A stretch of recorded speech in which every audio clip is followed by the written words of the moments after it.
Ana-ana sa tagsa-tagsa ka mga voting precincts sa Kidapawan City ang 128 ka mga automated counting machines kon ACM nga gamiton sa adlaw sa eleksyon sa Lunes, Mayo 12, 2025.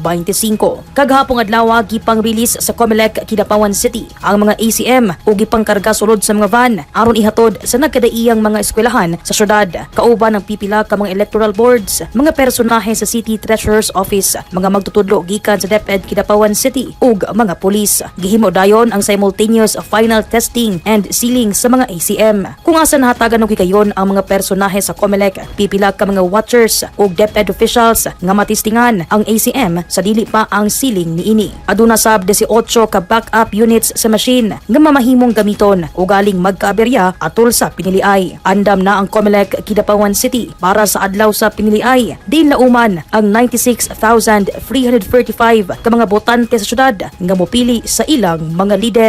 Dai sa Libong, Newsline Philippines, Province of Cotabato. Stay safe.